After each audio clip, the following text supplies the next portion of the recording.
أعوذ بالله من الشيطان الرجيم. بسم الله الرحمن الرحيم.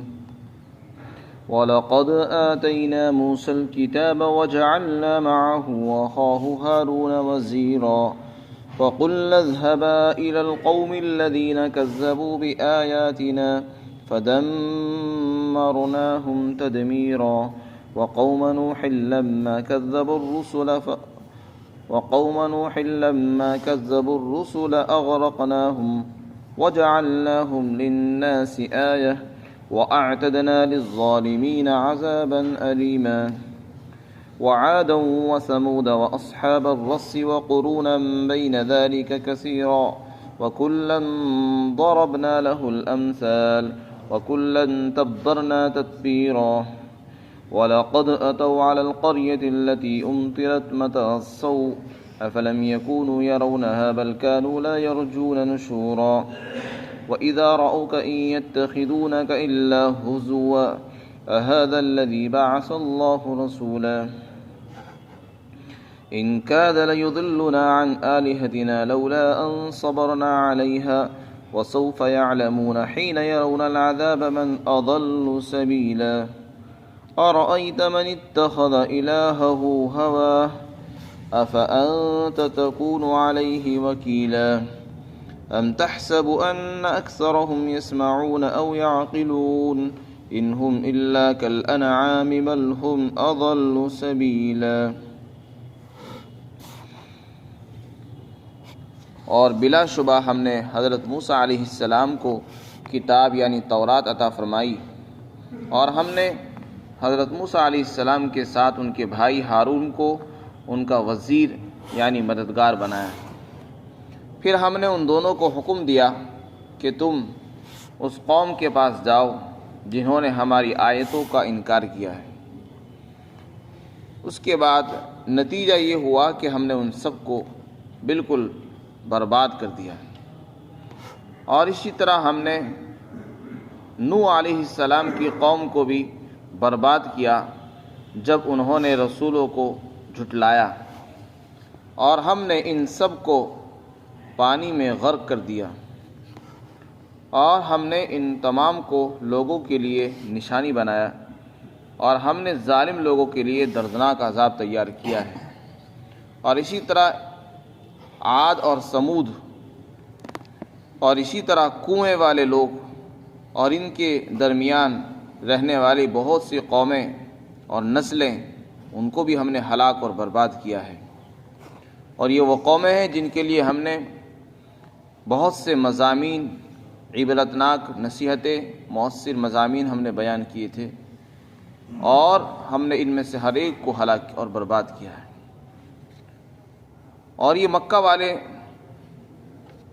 اس بستی پر اور ان بستیوں پر بھی گزرتے ہیں جن پر بری بارش نازل کی گئی۔ کیا یہ ان بستیوں کو دیکھ نہیں رہے ہیں؟ بلکہ بات یہ ہے کہ یہ مرنے کے بعد دوبارہ زندہ ہونے کی امید ہی نہیں رکھتے، اور جب یہ کافر آپ صلی اللہ علیہ وسلم کو دیکھتے ہیں تو بس یہ آپ کا مذاق ہی اڑاتے ہیں، اور اسی مذاق میں یہ جملہ بھی کستے ہیں، کیا یہی شخص ہے وہ؟ کیا یہی وہ شخص ہے جس کو اللہ نے رسول بنا کر بھیجا ہے؟ پھر آگے کہتے ہیں کہ اگر ہم اپنے خداؤں پر جم کر نہ بیٹھتے تو یہ آدمی تو ہمیں کبھی کا ہمارے خداؤں سے ہٹا دیتا۔ اور اللہ تعالیٰ فرماتے ہیں ان کو عن قریب پتہ چل جائے گا جس وقت عذاب کو دیکھیں گے کہ راستے سے ہٹا ہوا کون ہے۔ اور آپ نے دیکھا اس شخص کو جس نے اپنا خدا اپنی خواہش کو بنا دیا، کیا آپ اس کی ذمہ دار ہیں؟ یا آپ یہ سمجھ رہے ہیں کہ ان میں سے اکثر لوگ آپ کی بات کو سنتے ہیں اور سمجھتے ہیں؟ ایسا کچھ بھی نہیں ہے۔ حقیقت یہ ہے کہ یہ لوگ تو جانوروں کی طرح ہیں، بلکہ جانور تو پھر بھی اپنے کام میں لگے ہوئے ہیں، لیکن یہ جانوروں سے بھی زیادہ راستے سے بھٹکے ہوئے ہیں۔ اس پورے رکوع کے اندر اللہ رب العزت نے بہت سی پچھلی قوموں کا ذکر فرمایا، پچھلی قومیں وہ جن کے پاس اللہ نے اپنے برگزیدہ پیغمبر بھیجے، کتابیں نازل فرمائی، ان کی رہنمائی اور ہدایت کے لیے اللہ نے انبیاء اکرام کو مبعوث فرمایا اور پورے انتظامات کیے گئے، لیکن انہوں نے کسی کی قدر نہیں کی اور وقت کے نبی کو جھٹلایا، انکار کر دیا، بلکہ ان کے ساتھ گستاخیاں کی گئی، زیادتیاں ہوئی اور ان کی ناقدری کی گئی۔ اللہ نے کسی قوم کے اندر نبی بھیج دیا ہو تو نبی کا وجود ہی بہت بڑی نعمت ہے۔ اللہ تعالیٰ نے قرآن کریم میں فرمایا کہ جب تک آپ رہیں گے ہم عذاب نہیں بھیج سکتے،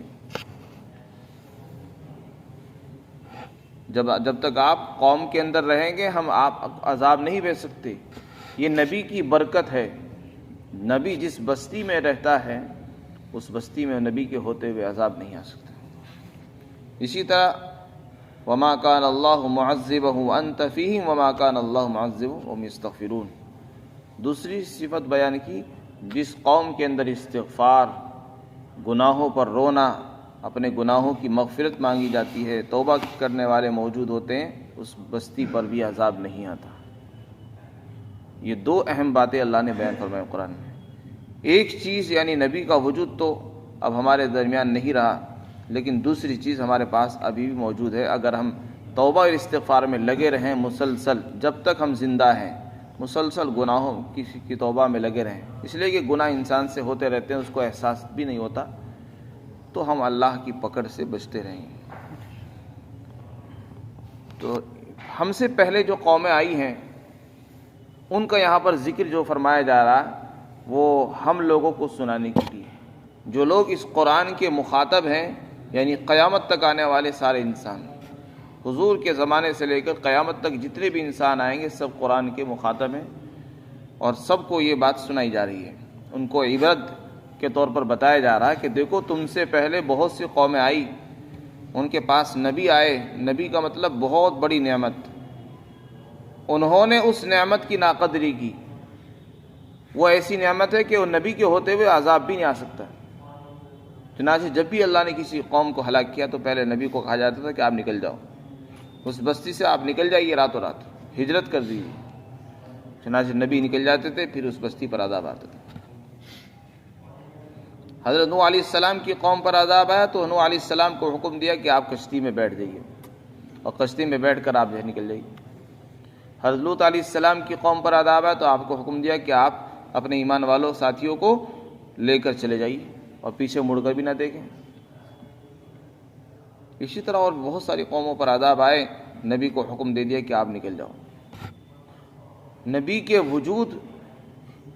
کا وجود ہی اتنا بابرکت ہے، اتنا خوش قسمت ہے کہ جس بستی میں نبی ہو اس میں عذاب ہی نہیں آ سکتا، خیر ہی خیر نازل ہوتی ہے۔ لیکن انہوں نے اللہ کی اتنی بڑی نعمت کی ناقدری کی، تو پھر اللہ تعالیٰ فرماتے کہ دیکھو ہم نے ان کو بھی نہیں چھوڑا، ان کو ایسا مٹایا کہ ان کا کوئی نسل کا انسان آج موجود نہیں ہے، ان کی نسلیں ختم ہو گئی، پورے خاندان مٹا دیے گئے، ان کے مکانات مٹ گئے، ان کے کارنامے ختم ہو گئے، ان کا نام لینے والا کوئی نہیں رہا، اگر کوئی نام لیتا بھی ہے تو بس برائی کے ساتھ لیا جاتا ہے۔ تو اللہ تعالیٰ فرماتے یہ ساری قومیں ہم نے بھیجی ہیں۔ اور اسی طرح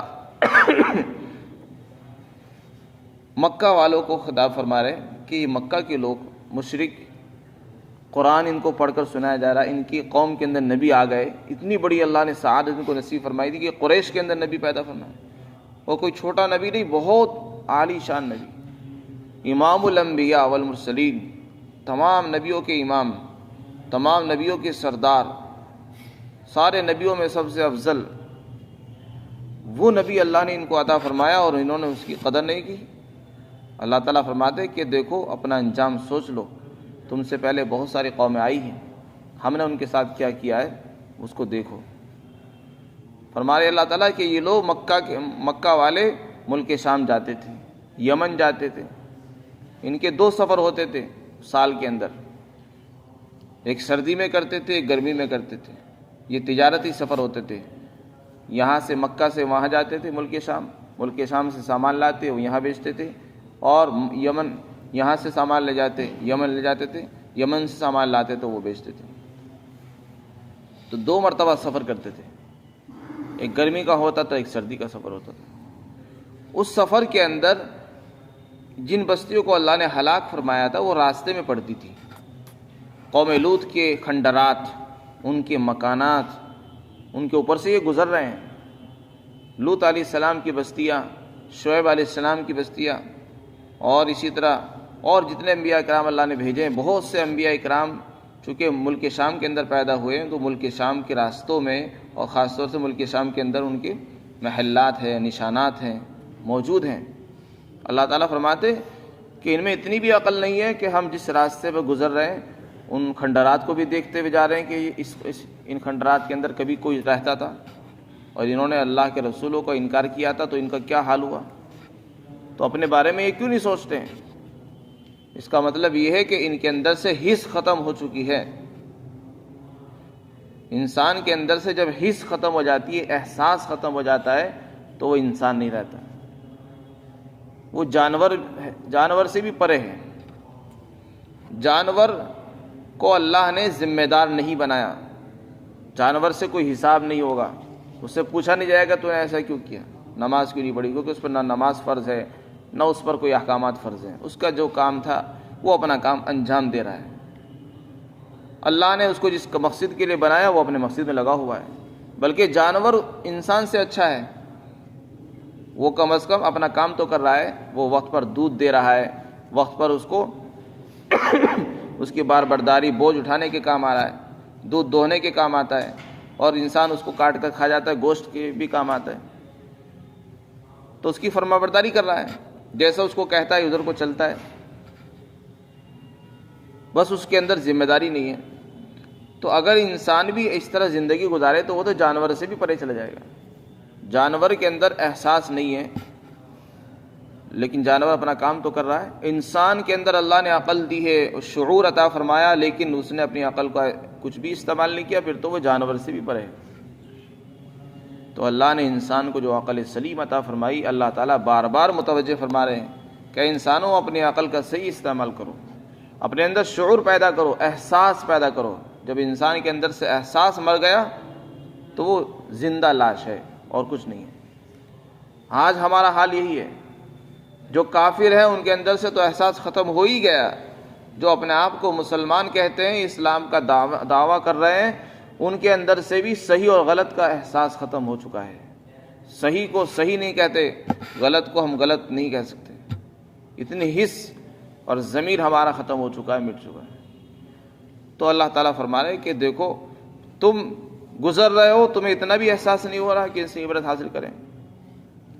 اور آج ہمارا حال یہ، ہمیں کو روزانہ سمجھایا جا رہا ہے، بیانات سنتے ہیں، تقریریں سن رہے ہیں، تفسیریں ہو رہی ہیں، لیکن مسلمانوں کا حال، کافروں کو تو چھوڑ دیجئے، مسلمان اپنے آپ کو بدلنے کو تیار نہیں. جیسے ہیں اسی حال پر ہیں، اس سے حالت سے اپنے آپ کو ہٹانے کو تیار نہیں. ہم کسی اور کو کیا کہیں؟ جو غیر مسلم ہیں انہیں تو معلوم ہی نہیں، ان کی بے حسی تو ظاہر ہی ہے. وہ قرآن کو نہیں مانتے، رسول کو نہیں مانتے. لیکن جو یہ دعویٰ کرتے ہیں کہ ہم قرآن والے ہیں، رسول اللہ کی امتی ہیں اور ہم حدیث کو ماننے والے ہیں، ان کو بھی اگر کوئی بات بتائی جائے تو وہ اس کو ماننے کو تیار نہیں اگر ان کے مزاج کے خلاف ہو جائے. انسان نے اپنا خدا اپنے مزاج کو بنا لیا ہے. اسی کو قرآن کہہ رہا ہے، افرأیت من اتخذ الہہ ہوا. ہوا کہتے ہیں انسانی خواہشات کو. کیا آپ نے دیکھا اس انسان کو جس نے اپنی نفسانی خواہشات کو اپنا خدا بنا رکھا ہے؟ یعنی جو میرا نفس کہے گا میں تو وہ کروں گا. قرآن کیا کہتا ہے اس کو تو سنتا ہے اور چھوڑ دیتا ہے. جو میرے دل میں آتا ہے میں تو وہ کرتا ہوں، جو مجھے اچھا لگتا ہے میں وہ کرتا ہوں. یہ سوچ ہے، مجھے جو اچھا لگتا ہے وہ کرتا ہوں، یہ اسلام نہیں ہے.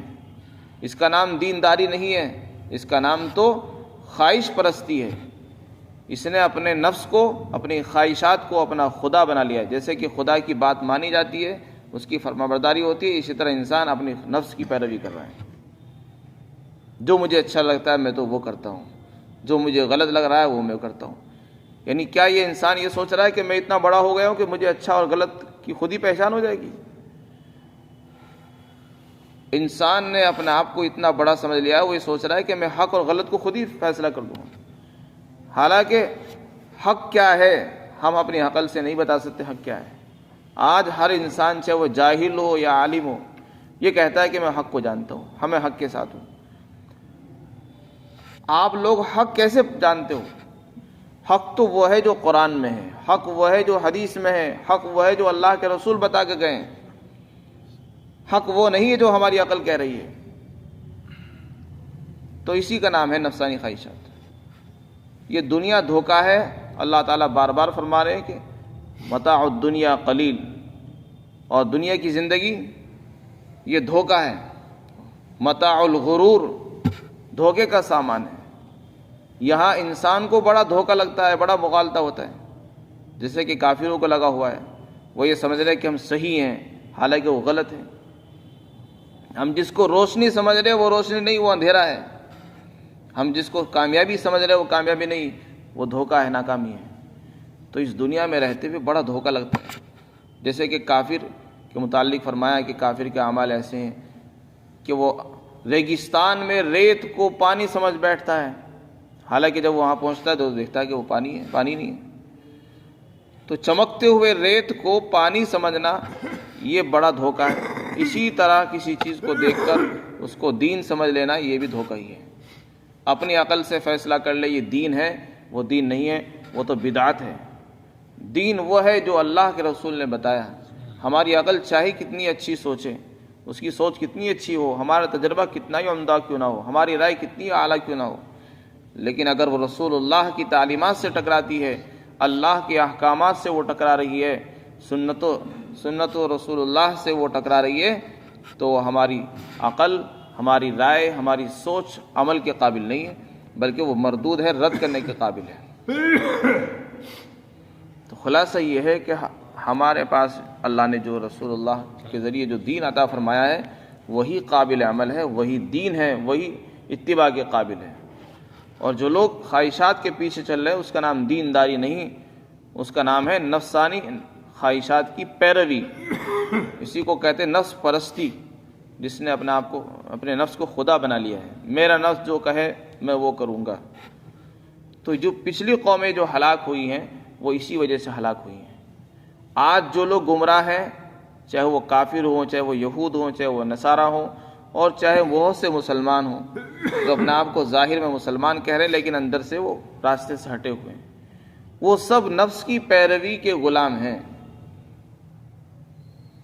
قد افلح من زکا، جس نے نفس کو پاک کر لیا، اس کا تزکیہ کر لیا، بس وہ کامیاب ہو گیا.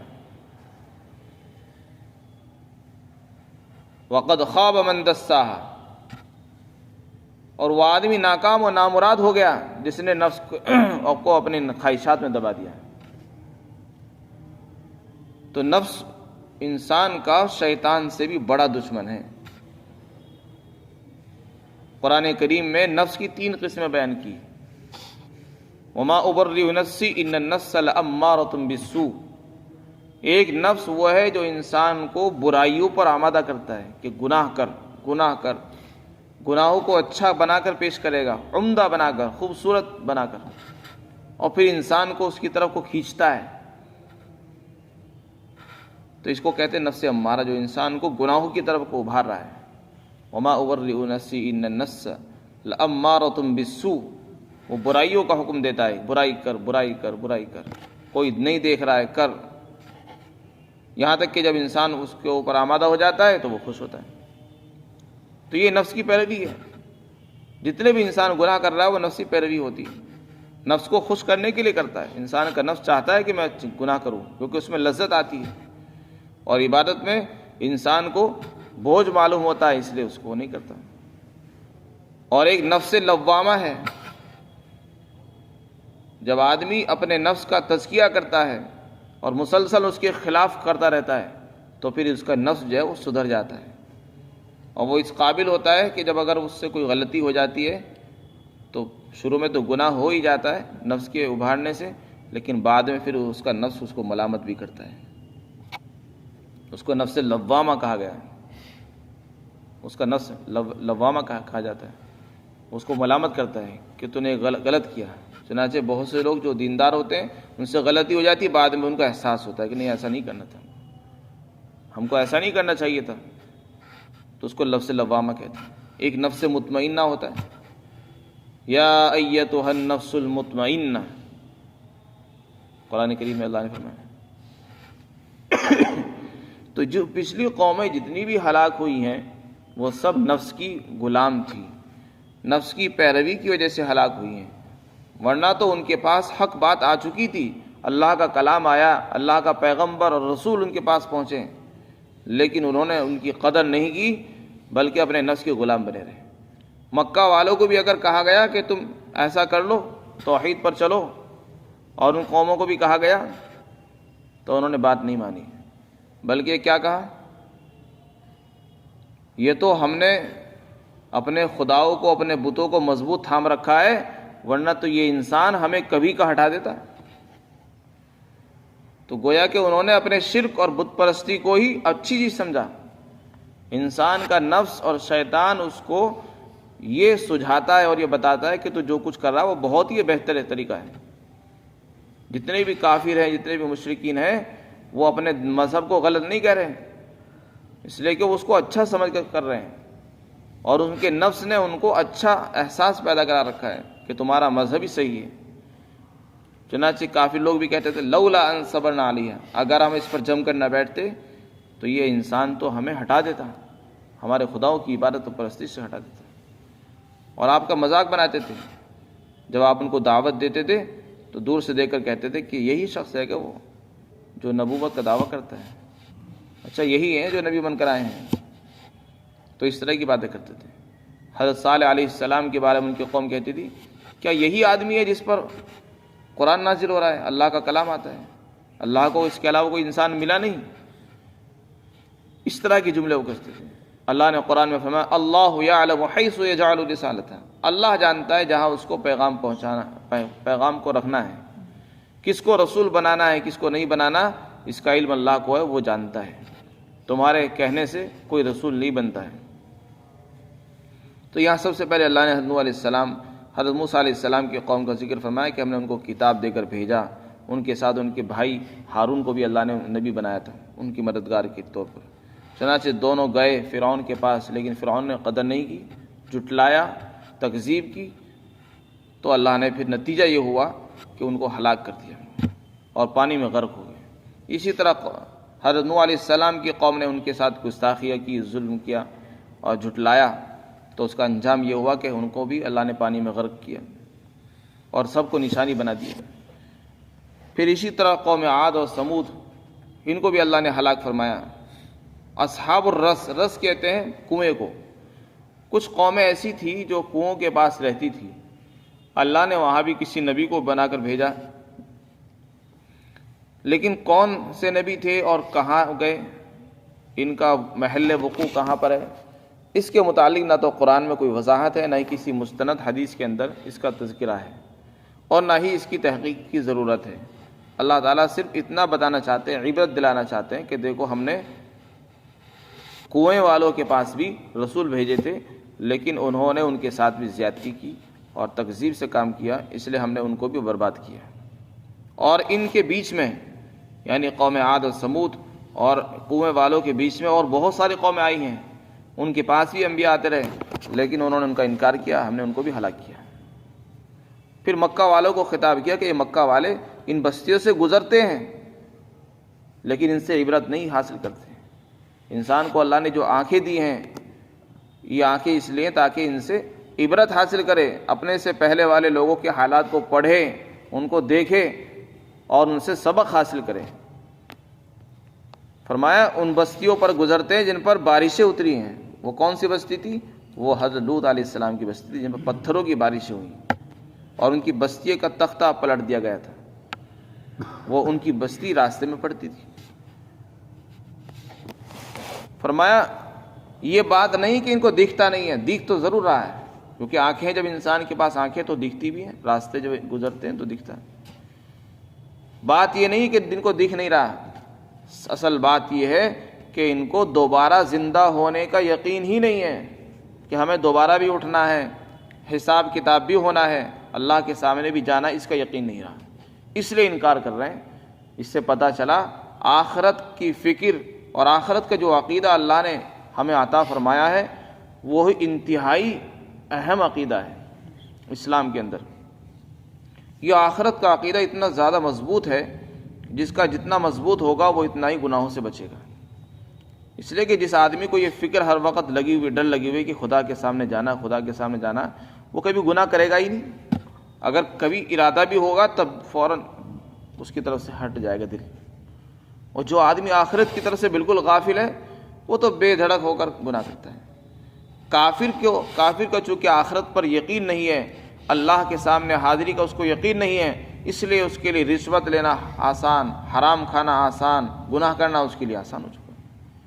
تو یہ آخرت کا عقیدہ ایک ایسا عقیدہ ہے جو انسان کو گناہوں سے بچا رہا ہے، نیکیوں پر کھڑا کیے ہوئے ہے۔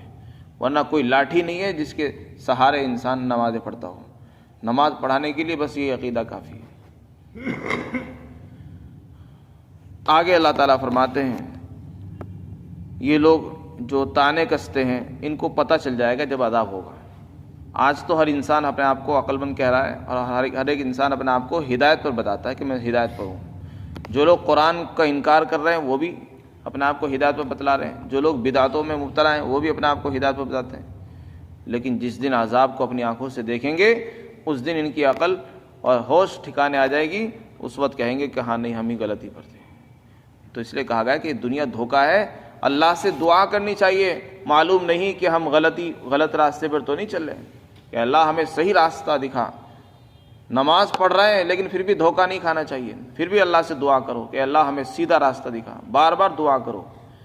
اہدنا الصراط المستقیم ہم ہر نماز میں پڑھ رہے ہیں، حالانکہ ہم نماز پڑھ رہے ہیں تو نماز پڑھنا بھی تو ہدایت ہی ہے، لیکن اللہ تعالیٰ پھر بھی سکھا رہے ہیں، ہم کو تعلیم دے رہے ہیں کہ نہیں، سیدھے راستے کی مسلسل دعا کرنی ہے، کیونکہ دنیا دھوکے کا نام ہے۔ ایسا نہ ہو کہ تم کسی چمک کو دیکھ کر اس کے دھوکے میں آ جاؤ، مسلسل دعا کرتے رہنا چاہیے۔ آگے فرمایا کہ آپ نے اس شخص کو دیکھا جس نے اپنا خدا اپنی خواہشات کو بنا دیا۔ پھر آپ کو تسلی دی گئی ہے، آپ کی خواہش یہ ہوتی تھی کہ کسی طرح لوگ مسلمان ہو جائیں، تو اللہ نے فرمایا کہ آپ ذمہ دار نہیں ہو کسی کے۔ اگر کوئی آدمی نہیں مانتا نہ مانے، اور آپ یہ سمجھتے ہو کہ وہ آپ کی بات سنتے ہیں، ایسا کچھ نہیں ہے۔ یہ لوگ تو جانوروں سے بھی زیادہ پرے ہیں، اس لیے آپ ان کی فکر نہ کریں، آپ توبہ نہ کام کرتے رہیں اور اللہ کرتے رہیں۔ اللہ تعالیٰ ہم سب کو عمل کی توفیق نصیب فرمائے۔